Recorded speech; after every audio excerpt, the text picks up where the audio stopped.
ایک عالم دین کہتے ہیں میں اصفہان نماز ظہر کا وقت تھا، میں جو ہے وہ ایک مسجد میں نماز پڑھنے جا رہا تھا میدان اصفہان کے پاس، تو دیکھا کہ کچھ کام کرنے والے مزدور ٹائپ کے جو لوگ ہیں ایک جنازہ لے کے جا رہے ہیں، تو اس میں نے دیکھا کہ ایک بہت بڑا تاجر ہے اصفہان کا، وہ ساتھ ساتھ، تو میں نے اس کی طرف دیکھا، میں نے یہ سوچا کہ یہ اتنا رو رہا ہے، یہ اگر اس کے رشتہ دار ہیں تو یہ مزدور کون ہے، اور اگر یہ مزدوروں کا جنازہ ہے، کام کرنے والوں کا ہے، بڑی عجیب سی حالت ہے ان لوگوں، تو میں نے کہا یہ پھر یہ خود کیا کر رہے ہیں؟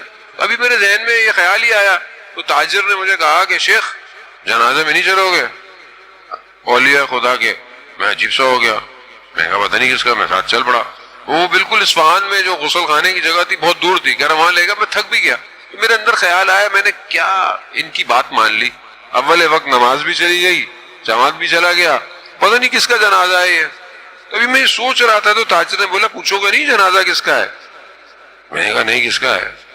کہا کہ یہ پچھلے سال میں حج پہ جا رہا تھا، تو میں جب کربلا پہنچا تو جو میرے پاس بکسا تھا جس میں میرا سارا مال اور پیسے سب کچھ تھا وہ چوری ہو گیا، تو میں عجیب سا ہو گیا کہ میں اتنا دور آیا ہوں، آگے حج پہ جانا ہے اور میرے پاس مال بھی تھا،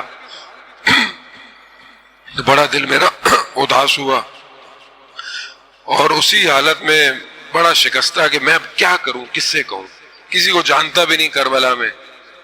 اسی حالت میں کوفہ چلا گیا، مسجد کوفہ جا رہا تھا سر جھکائے، تو میں نے دیکھا کہ ایک سواری آئی، سواری اتنی ہیبت اور جلال میں تھی کہ مجھے پتہ چل گیا کہ امام زمانہ کی سواری ہے۔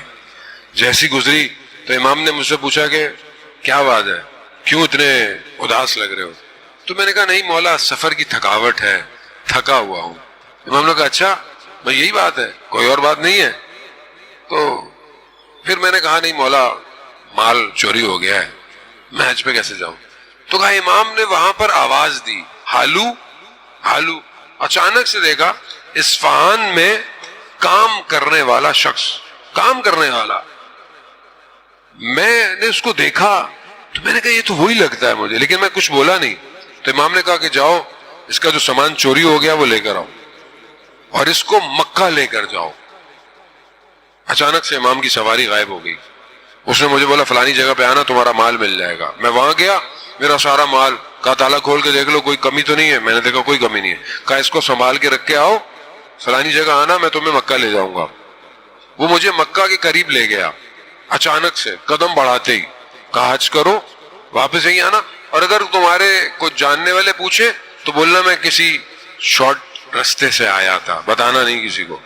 کہا اس نے مجھے واپس چھوڑا، جب مجھے واپس چھوڑنے لگا میں نے کئی دفعہ سوچا کہ میں اس سے پوچھوں کہ تم وہی ہو، لیکن اس کی ہیبت اتنی تھی میں اس سے سوال نہیں کر پایا، لیکن اس نے مجھے جاتے ہوئے کہا کہ دیکھو میں نے تمہارا کام کیا ہے، میرا تمہاری گردن پہ کوئی حق ہے، وہ میں تمہیں بعد میں بتاؤں گا۔ یہ کہہ کر میں اپنے گھر پہنچا۔